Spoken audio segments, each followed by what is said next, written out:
기도 때 말씀의 제목이 뭐였죠? 말씀을 붙잡는 기도. 그렇죠? 말씀을 붙잡는 기도. 주께서 그렇게 말씀하였으므로 제가 기도할 마음이 생겼습니다. 그렇죠. 하나님의 말씀을 붙잡고 하나님의 말씀하셨기 때문에 이루어집니다. 이루어지기 때문에 우리가 기도하는 거죠. 오늘도 여러분이 말씀을 붙잡고 다윗에게 주신 언약, 다윗의 언약은 다윗에게 주신 언약만이 아니라 다윗의 모든 후손들, 바로 저와 여러분에게 주신 언약입니다. 이 언약의 말씀을 붙잡고 오늘도 기도하는 복된 시간 되기를 바랍니다. 오늘 이 다윗의 언약을 가지고 쉬지 않으시는 하나님, 쉬지 않는 하나님. 제가 늘 말씀하지만 성경은 누구 책이에요? 하나님의 책이요. 하나님으로부터 온 책이요. 하나님에 관한 책입니다. 그렇기 때문에 성경에서 항상 우리가 중요하게 봐야 될 것은 바로 하나님 자신이다. 하나님 자신. 하나님 어떤 분인가? 그리고 하나님의 나라는 어떤 나라인가? 하나님 어떻게 일하시는가? 항상 그 세 가지를 여러분이 초점에 두고 항상 성경을 읽을 필요가 있다고 그랬죠. 오늘도 이제 사무엘서 전체의 심장부라고 할 수 있는 다윗의 언약, 다윗의 언약이 오늘 이 사무엘하 7장에 나옵니다. 우리가 알다시피 노아 언약이 있잖아요. 노아 언약, 창세기 6장의 노아 언약, 그 다음에 12장의 아브라함의 언약, 바로 여기 사무엘하 7장의 다윗의 언약, 이게 쭉 이어지는 거예요. 쭉. 자, 다윗이 이제 오늘 본문에 보니까 저녁 식사를 느긋하게 저녁 식사를 잘 했습니다. 그리고 이제 차를 마시면서 이제 자기의 가족들과 이렇게 담소하면서 저녁 시간을 이렇게 보내고 있습니다. 근데 이제 전쟁도 다 끝났어요. 강력한 통일 왕국을 이뤘죠. 사울의 위협도 다 사라졌습니다. 블레셋을 평정했어요. 강력한 통일 왕국을 이뤘죠. 오늘 1절에 보니까 1절에 이렇게 말씀하지요. 여호와께서 주위의 모든 원수를 무찌르사 왕으로 중에 평안히 살게 하신 때, 이 다윗 왕이 하나님의 축복으로, 하나님의 은혜로 편안하게 지금 살고 있습니다. 편안하게. 그런데 뭔가 이 다윗의 마음에 뭔가 좀 이렇게 불편한 게 있어요. 하나님 앞에 뭔가 좀 죄송한 마음이 있어요. 자기는 이제 통일 왕국을 이뤄가지고 이제 백향목 호라가론 왕궁에서 이렇게 편안하게 살고 또 이스라엘 백성들이 이렇게 편안하게 살고 있는데 뭐예요? 하나님의 궤가 말이에요. 하나님의 언약궤 요 앞에 생긴 작은 광당만 해요. 이 언약궤 그리고 이 성막은 여전히 텐트 속에 있는 게 텐트. 죄송하잖아요. 자기는 하나님의 은총으로 말이죠. 덕분에 하나님 은혜로 하나님 덕분에 이렇게 호화로운 공에 거하고 있는데 하나님의 궤는 하나님이 거기 임재하시는 거 아니에요. 물론 거기만 임재하신 건 아니지만 그냥 가장 중요한 상징이죠. 하나님의 궤가 이 텐트 속에 여전히 있는 걸 보니까 너무나 송구스러운 거예요. 그래서 이제 마음에 생각하기를 내가 하나를 위해서 내가 이 궤를 잘 준비하고 모실 수 있는 하나님이 임재할 수 있는 성전을 내가 지어야 되겠다. 이렇게 마음에 생각하고 있는 겁니다. 그때 이 나단 선지자가 아주 눈치 빠른 이 나단 선지자가 이제 얘기를 합니다. 3절에 보니까 다윗의 생각을 알아채고 다 이렇게 얘기하는 거예요. 3절에 나단이 왕께 아뢰되 여호와께서 왕과 함께 계시니 마음에 있는 것을 행하소서. 마음에 있는 것을 행하소서. 이렇게 나단 선지자가 이제 다윗에게 얘기합니다. 그렇게 하고서 이제 떠났는데 그날 밤에 이제 그 얘기를 했죠. 그 얘기를 한 거예요. 나단 선지자한테 그 얘기를 한 거예요. 그 밤 마음에 있는 생각을 하나님을 위해서 성전을 짓고 싶은. 근데 그날 밤에 이제 하나님의 말씀이 누구에게 임하여? 하나님의 말씀 항상 선지자에게 임하잖아요. 선지자. 4절을 보시면 이렇게 나오죠. 4절. 그 밤에 여호와의 말씀이 나단에게 임하여 이르시되, 하나님께 분명하게 말씀하시죠. 가서 내 종 다윗에게 말하라. 내가 거할 집을 짓겠다고. 하나님은 이 다윗의 의도를 보고 말이죠. 굉장히 기뻐하셔서 사실은요. 네가 나를 위해서 내가 거할 성전을 짓겠다고, 나의 을 위해 집을 짓겠다고. 참 하나님 보면 기뻐하셨습니다. 그 의도를 참 좋아하셨어요. 그런데 그 대답은 뭐예요? 노가 아니고 뭐예요? 아직 아니다. 그러면서 하나님께서 말씀하시기를 뭐라고 그랬습니까? 여기 보니까 6절에 보면은 내가 이스라엘 자손을 애굽에서 인도해 내던 날부터 오늘까지 집에 살지 아니하고 장막과 성막 안에서 다녔나니, 장막과 성막 안에서 다녔다는 것은 장막과 성막 안에서 내가 행하였단 말이죠. 응? 이와 같이 대답하는 거예요. 사실 이 다윗의 그 의도, 하나님 우리의 의도를 다 아시잖아요. 우리 마음의 깊은 곳을 다 아시잖아요. 의도 왜 저렇게 하는지. 이 의도가 참 선한 거예요. 그래서 하나님 참으로 기뻐하셨어요. 이 다윗은 하나님의 은혜를 얼마나 잘 아는 자입니까? 뭘 말씀하지만 저와 여러분, 하나님의 은혜를 잃어버리는 순간 우리는 추락하는 거예요. 절대 하나님의 은혜를 잊지 마세요. 하나님의 은혜로다. 나의 나다 생각은 하나님의 은혜로다. 지금 이 복된 자리에 있는 건 하나님의 은혜다. 이 다윗은 얼마나 하나님의 은혜를 참으로 아는 자입니까? 우리가 이만큼 그래도 안정되게 살고 참으로 은혜 가운데 평강을 누리게 하시고 큰 어려움 없이 이제 코로나 팬데믹도 엔데믹으로 넘어가면서 하나님께서 회복하시는 것을 우리가 기대하면서 언제나 피할 길을 주시는 하나님, 감당할 시험 외에는 허락지 않으시는 하나님, 이런 하나님 말이죠. 그리고 무엇보다 우리에게 신령한 복을 주셨잖아요. 하나님의 자녀가 되는 권세를 주시고 말이죠. 우리에게 구원을 주시고 이 세상에 속하지 않은 영원한 소망을 우리에게 주시는 그 하나님. 그 생각하면 얼마나 우리가 감사하겠습니까? 그렇죠? 그래서 다윗은 이렇게 하나님께 보답할 마음이 있었어요. 은혜를 보답할 마음. 그 마음은 참 귀한 거예요. 저와 여러분들도 참 주님의 은혜를 내가 어떻게 감당할까? 내가 어떻게 이 은혜를 보답할까? 이 은혜를 어찌 내가 주님께 보답할까? 근데 보답할 길이 없어요. 뭘 가지고 우리가 무엇을 가지고 하나님의 은혜 보답합니까? 그것도 다 하나님 주신 건데, 그렇죠? 우리 자신을 하나님께 드린들 그게 뭐 대단한 거예요? 내 것이 아닌데 주님 건데 뭐 주님 것 주님께 드리는 거 당연한 거지, 그렇죠? 네? 그렇습니다. 우리가 어떻게 하나님의 은혜를 다 갚을 수가 있겠습니까? 갚을 수가 없어요. 그래서 찬송가에 그러잖아요. 나 같은 죄인 살리신 그 은혜 놀라와. 늘 울어도 눈물로서 그다음에 뭐예요? 못 갚을 줄 알아. 이 몸밖에 드릴 것 없어 이 몸 바칩니다. 그렇게 찬송하네요. 그렇게. 다윗의 이 동결은 참으로 선하고 참으로 아름다웠습니다. 참으로 그는 하나님의 은혜를 아는 자예요. 하나님의 마음에 합한 종이에요. 그런데 이 다윗의 계획과 그 의도와 동기가 참 선하고 아름다운데 뭔가 한 가지 빠졌어요. 뭔가 지혜가 좀 빠진 것 같아. 지혜가 부족한 것 같아. 우리가 이런 경우를 많이 봤죠. 좀 뭔가 한 가지 빠진 지혜가 뭔가 부족한 그러한 사건들을 우리가 지난 이 사무엘 상하를 통해서도 많이 봤어요. 특별히 엘리 제사장도 그랬죠. 엘리 제사장 한나의 기도를 가지고 기도하는 걸 보고 술 취했다고 보고 말이에요. 술 취했다고. 또 이 사무엘이 어떻게 했어요? 가서 이세 아들에게 기름 부어라 하니까 뭐예요?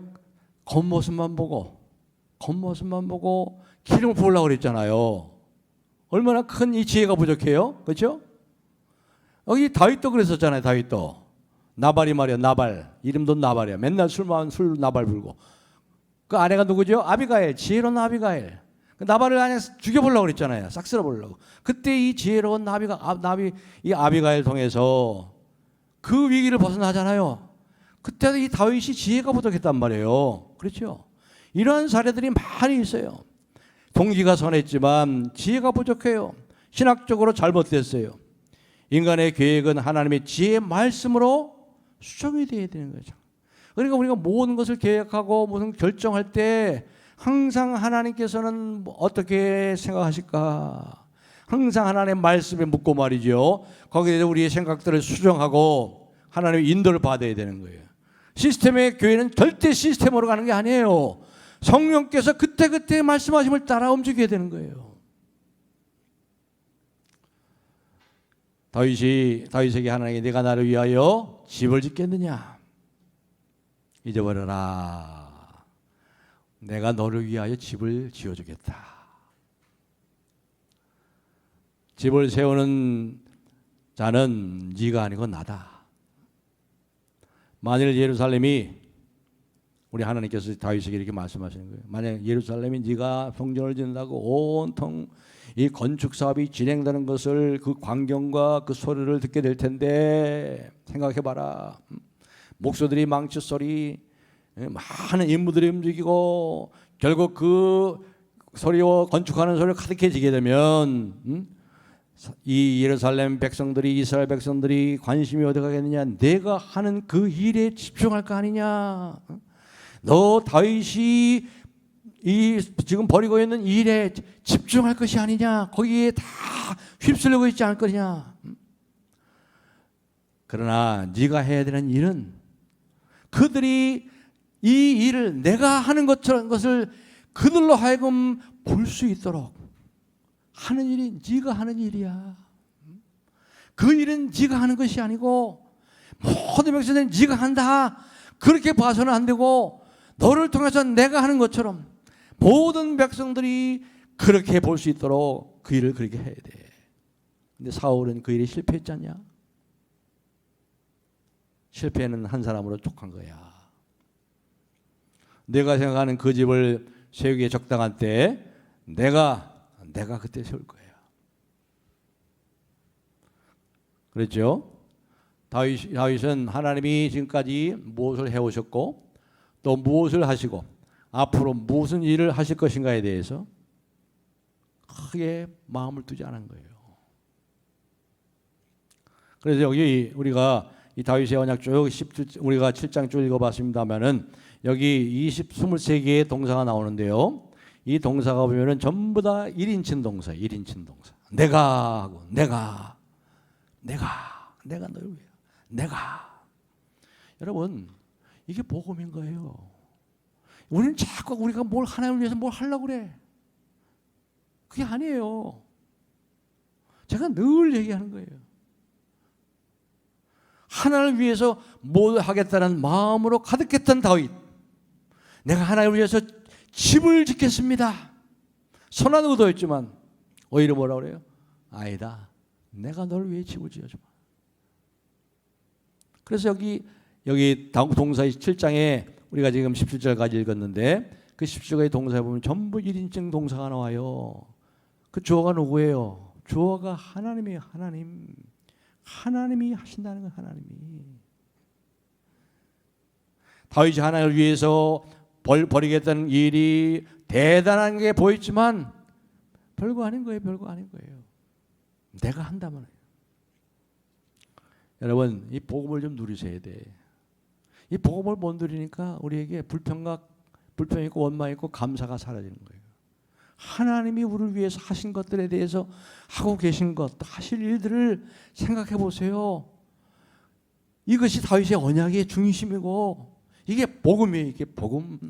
하나님이 하신단 말이에요. 하나님이.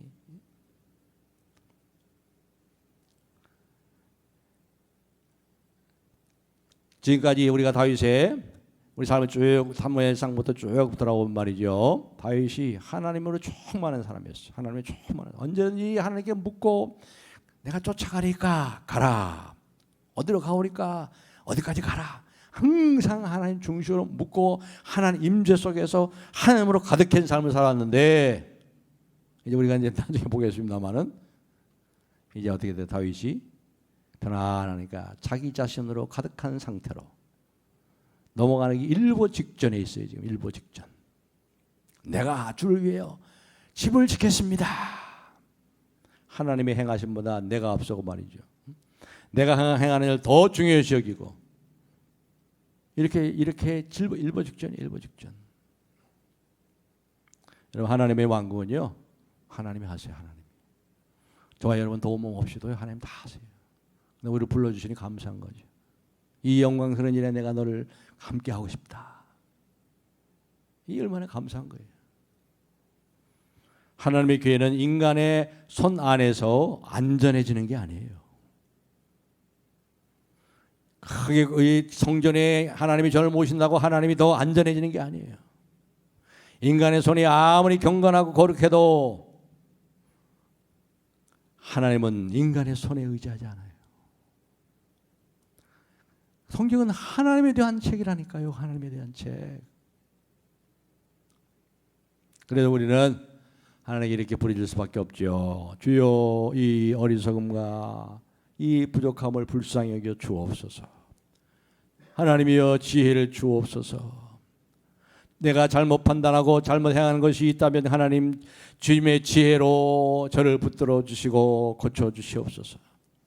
누구든지 지혜가 부족하거든 모든 사람에게 후히 주시고 꾸짖지 아니하시는 하나님께 구하라. 그리하면 주시리라.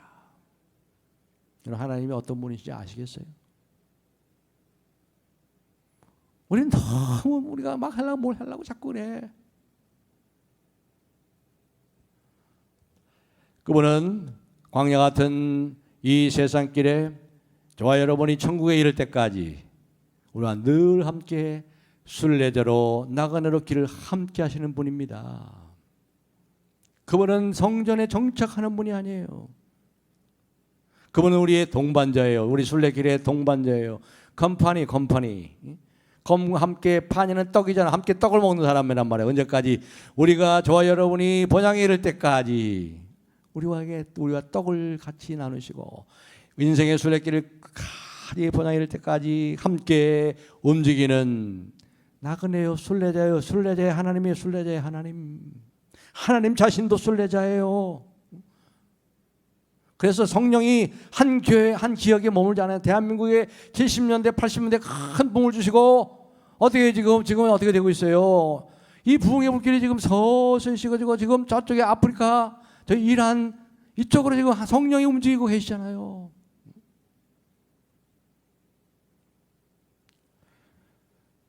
그들이 약속의 땅을 향해 가는 순례자인 것처럼 하나님 역시 순례자의 하나님이요, 광야의 하나님이요, 나그네의 하나님이라. 그렇다면 지금 우리가 생각할 때, 목사님 여기 그러면요, 지금 다윗은 여기 다윗성에 정착하고 강력한 통일 왕국을 이루어가지고 여기 지금 정착하기 시작하지 않았습니까? 정착하고 있는데요. 자, 여기에 대해서 하나님 관심이 어디 있냐 봅시다. 10절 한번 보겠습니다. 10절. 자, 다 같이 읽겠습니다. 10절 시작. 내가 또 내 백성 이스라엘 위하여 한 곳을 정하여 그를 심고 그를 거주하게 하고 다시 옮기지 못하게 하며 악한 종류로 전과 같이 그들을 해하지 못하게 하여 그랬습니다. 그러니까 하나님의 관심은 어디에 있어요? 먼저 하나님의 백성들이 안전하게 거할 처소를 마련해 주시기까지 하나님은 결코 쉬지 않으신다는 거예요. 하나님은 얼마나 좋으시고 놀라우신지 몰라요. 저 여러분이 완전한 안식을 누리기까지 하나님은 쉬지 않으신다는 거예요. 한 곳을 정해서 거기 너희들이 정착하기까지 하나님이 일하신다는 거예요.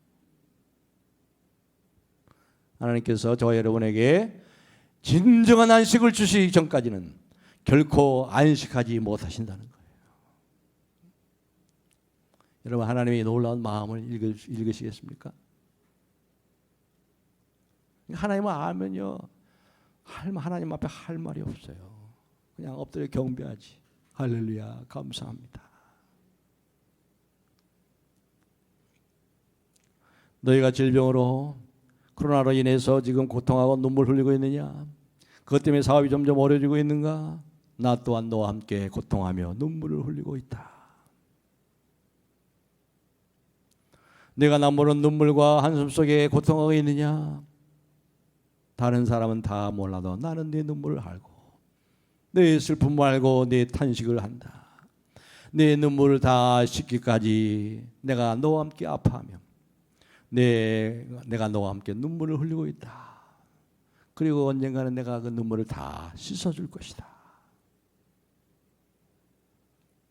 너희들이 편안히 잠잘 때까지 나는 결코 눈을 붙일 수가 없구나.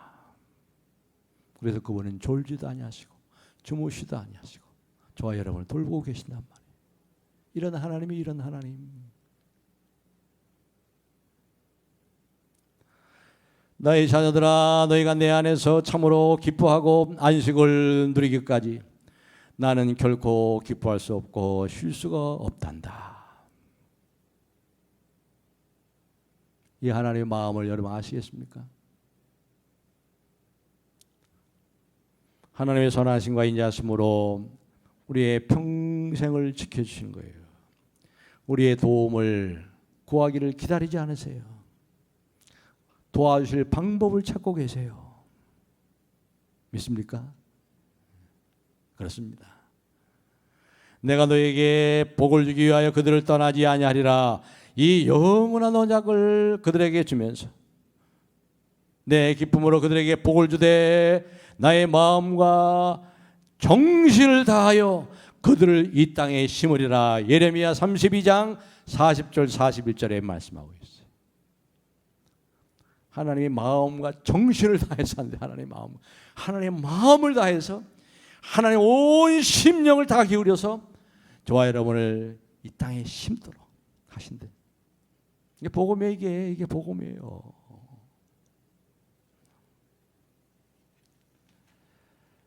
그리고 봅시다. 이제 이 하나님의 이 마음이 어떻게 구체적으로 나타나는지를 한번 보겠습니다. 여기 8절 보시면 이제 다윗의 구체적인 약속이 다윗의 언약이 나오죠. 8절 9절을 다 같이 한번 읽겠습니다. 8절 9절 시작. 말하라. 만군의 여호와께서 이와 같이 말씀하시기를 내가 너를 목장 곧 양을 따르는 데에서 데려다가 내 백성 이스라엘의 주권자로 삼고 내가 가는 모든 곳에서 내가 너와 함께 있어 내 모든 원수를 내 앞에서 멸하였은즉 땅에서 위대한 자들의 이름같이 네 이름을 위대하게 만들어 주리라. 다윗에게 약속이 다윗에게. 여러분 다윗이 참 그 이름이 참 귀하죠. 지금 온 이스라엘의 국기가 다윗의 별 아니에요, 그렇죠? 저와 여러분 다윗 모릅니까? 이렇게 이름을 위대하게 하시잖아요. 다윗의 약속. 그 다음에 거기서 끝난 것이 아니에요. 10절부터 11절까지 제가 읽겠습니다. 내가 또 내 백성, 이제 다윗에게서 백성으로 옮겨갑니다. 내가 또 내 백성 이스라엘 위하여 한 곳을 정하여 그를 심고 그를 거주하게 하고 다시 옮기지 못하며 악한 종류로 전과 같이 그들을 해하지 못하게 하여 전에 내가 사사에게 명령하여 내 백성 이스라엘을 다스리게 했던 때와 같지 아니하게 하고. 이스라엘 백성에 대한 약속. 이 약속을 백성들에 대한 약속. 그렇 다시 돌아와가지고 11절 하반절부터 13절까지 다윗에 대한 약속을 또 언약을 합니다. 11절 하반절 너를 모든 원수에게서 벗어나 편히 쉬게 하리라. 여호와가 또 내게 이르되 여호와가 너를 위하여 집을 짓고 내 소환이 차서 내 조상들과 함께 누울 때 내가 내 몸에서 날 내 씨를 내 뒤에 세워 그의 나라를 견고하게 하리라. 그는 내 이름을 위하여 집을 건축할 것이요 나는 그의 나라 왕위를 영원히 견고하게 하리니. 다윗에 또 약속하고 있어요. 다윗의 이스라엘 백성들과 약속하고 다시 다윗의 후손에게 하나님께서 다윗을 존귀하게 하신다. 저 여러분은 TV에 이름이 잘 안 나오고 하지만은 여러분 존귀한 자예요. 여러분 하나님 우리를 존귀하게 여기세요. 내가 너를 보배롭고 존귀하게 여기노라. 우리 이렇게 하셨어요. 저 여러분이 존귀한 사람이에요. 존귀한 사람. 누가 몰라줘도 하나님이 존귀하게 여기면 존귀한 사람이지. 그 사람은 내가 너를 보배롭고 존귀하게 여기더라. 그리고 이제 다윗을 통해서 이제 하나님께서 더 이상 방황하지 않고 모든 악으로부터 지키고 대적에서도 벗어나게 하고 이스라엘 백성을 하나님의 백성으로 평안히 집에 거하게 하시겠다. 우리 하나님의 백성 삼으셨잖아요. 원수 사단마가 손도 못 대도록 하나님이 이렇게 하나님의 백성들이 저와 여러분이 참으로 안식을 하기까지 결코 안식하지 않으시는 하나님. 그리고 하나님께서 우리를 편히 쉬게 하시겠대. 편안히 쉬게 하시겠대.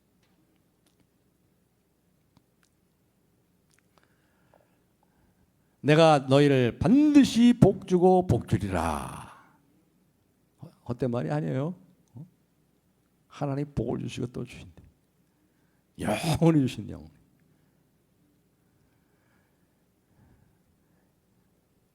이제 다윗에게 이 언약을 말씀하시는데 이 언약의 심장부에 이렇습니다. 심장부. 이 언약의 불변성에 대해서 말합니다. 하나님의 언약의 불변성. 이 약속의 심장부의 심장부. 한마디로 어떤 방해도 안 맞아. 이 하나님의 약속은 어떤 방해로도 무너질 수가 없어요. 어떤 도전도 하나님의 이 완전한 약속을, 이 언약을, 다윗의 언약을 깨뜨릴 수가 없다. 이게 다윗의 언약의 심장부예요. 자, 보세요. 12절, 13절 다 같이 읽겠습니다. 12절, 13절 시작. 내 소환이 차서 내 조상들과 함께 누울 때에 내가 내 몸에서 내 씨를 내 뒤에서 그의 나라를 견고하게 하리라. 그는 내 이름을 위하여 건축할 것이요 나는 그의 나라를 위하여 견고히 하리라. 다시 말해서 이제 내 씨가 하면 다윗은 어떻게 되는 거예요? 죽잖아요. 다윗. 네가 죽어도 죽음도 그 약속을 헛되게 못해. 죽음도 하나님의 약속을 헛되게 못해. 다윗의 약속을 헛되게 못해. 그 다음에 거기서 끝나는 게 아니에요. 14절 15절 보세요. 14절 15절 다 읽겠습니다. 시작. 나는 그에게 아버지가 되고 그는 내게 아들이 되리니 그가 만일 죄를 범하면 내가 사람의 매와 인생 채찍으로 징계하려니와 내가 네 앞에서 물러나게 한 사울에게서 내 은총을 빼앗은 것처럼 그에게 빼앗지는 아니하니라. 모두 이 하나님의 다윗의 언약을 무너뜨릴 수 없어요. 죄악도, 저와 여러분의 죄악도. 이거 얼마나 놀라운 말이에요. 지난번에 우리가 그 발람과 발람 얘기를 주일날 말씀드렸죠.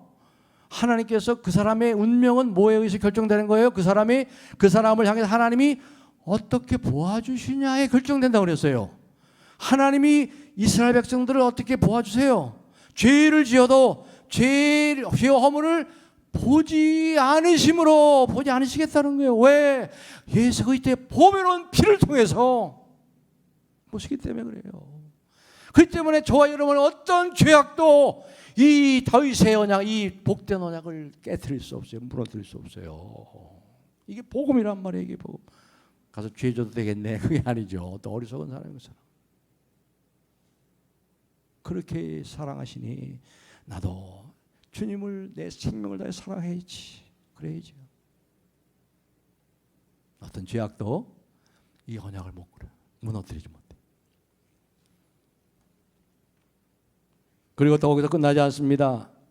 또 이 다윗의 언약의 심장부가 또 뭡니까? 세 번째로 보면 16절 보겠습니다. 16절 시작.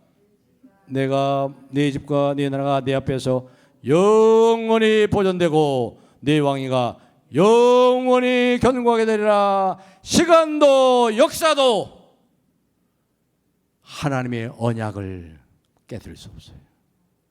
영원히. 그렇잖아요. 영원히 지금 다윗의 왕국 예수 그리스도가 오셔서 그 영원을 이루고 가시잖아요. 시간도 어떤 역사도 하나님의 약속을, 다윗의 언약을 깨뜨릴 수 없어요. 그러니까 저와 여러분은 얼마나 복을 받고 사는지 몰라요. 이걸 모르니까 자꾸 불평하고 원망하지. 감사가 터지는 거예요. 감사하는 자가 되라 그래요. 감사하는 자. 그냥 감사하는 자가 되는 게 아니에요. 이 하나님을 알아야 감사하지요. 이 축복의 언약을 알아야. 복음을 알아야 감사하지요.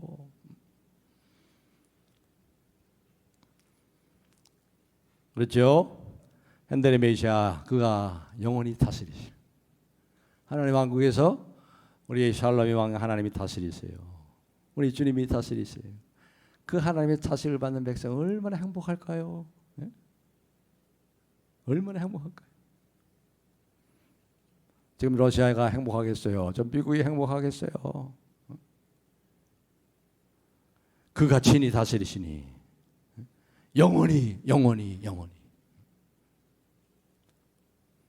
그렇습니다. 하나님의 다스리는 나라는 시간 속에 갇혀 있잖아요.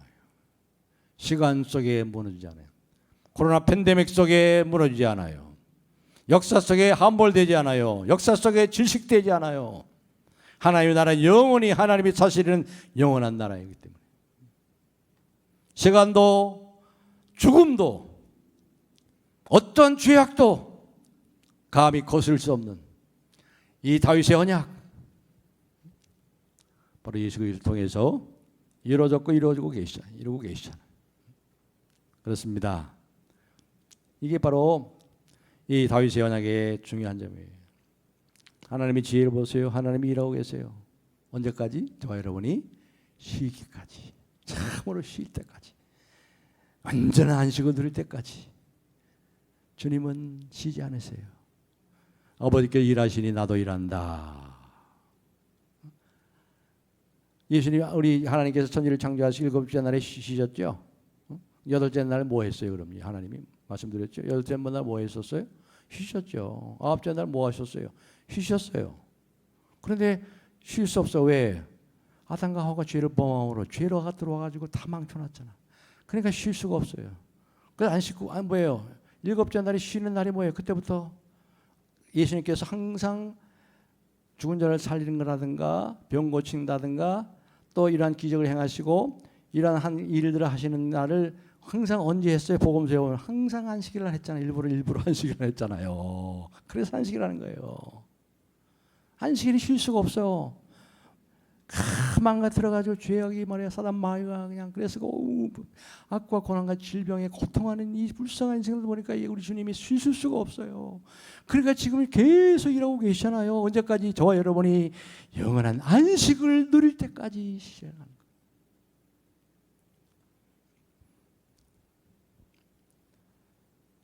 그렇기 때문에 이 하나님을 바라보면서 여러분이 좀 쉬세요.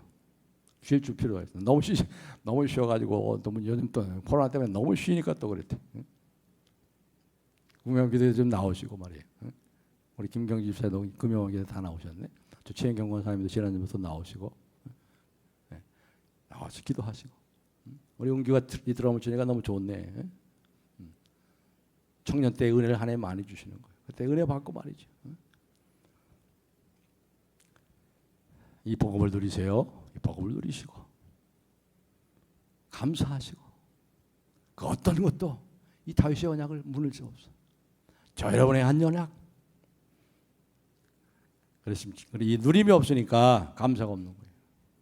복음을 좀 누리세요. 복음을 알고 좀 맨날 뭐 한다고 하고 하는 것에서도 기쁨으로 하지 않고 막 그냥 억지로 하고 말이죠. 그냥 막 경쟁적으로 하고 하다 보니 마음에 기쁨이 없이 하면 일하면서 오히려 또 여러 가지 문제가 일으키고 그러지 마시고 기쁨으로 주님이 주시는 일을 하니 얼마나 기쁩니까? 주님이 주시는 은혜로 주님이 주시는 능력으로 이것을 누리시고 복음을 누리시고 언제나 하나님을 감사하면서 우리가 할 일을 잘 감당하시되 이 하나님의 마음을 읽고 오늘도 그 안에서 이 복음을 누리고 안식하고 담대하게 주께서 하는 일들을 묵묵하게 감사하면서 기쁨으로 잘 감당하시고 하나님이 하시를 기대하시면서 하나님의 손길을 보고 늘 감사하며 찬양하며 이 순례길을 끝까지 우리 주님과 함께 잘 달려가는 저와 여러분이 되시기를 주님의 이름으로 축복합니다.